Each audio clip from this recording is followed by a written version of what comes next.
so I can show you guys exactly what I was looking at as far as like the concepts that I use, ICT concepts.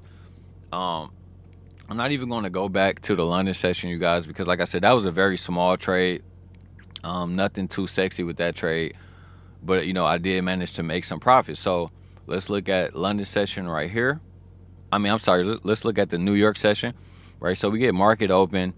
Market chopped around for about the first 30 minutes of the day, which is why I always tell you guys, if you want more consistency, try not to trade that first 30 minutes of the day.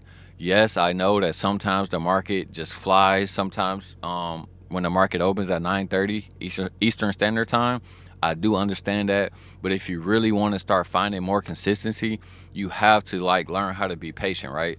So in here, we was chopping around. And then eventually we broke down below, and then we made, like I said, what appeared to be a breakaway gap right here. I knew it was a little bit sus because right here I have the midnight opening from last night.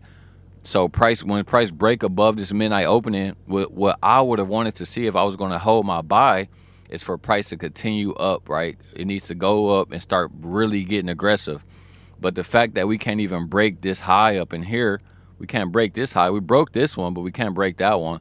That was very concerning to me. So it was just something that I was noting for price action. And then, like I said, on my trade locker, I seen this breakaway gap right here. And then right here, this was the first presented fair value gap of the day. So we broke down. We started to hold that first presented, and that's when I got into the trade. And I just simply took that down into liquidity. But like I said, I didn't hold for all of the liquidity. There was more liquidity like on a 15-minute time frame. And I was aware of all of this liquidity right here.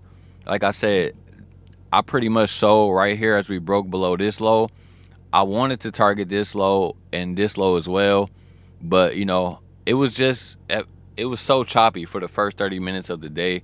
So I was like, you know what? I'm in profit. Let me just take these profits because I don't want to get chopped around for the rest of the day when I had a decent opportunity to lock in profits, you guys. So that was essentially the move on.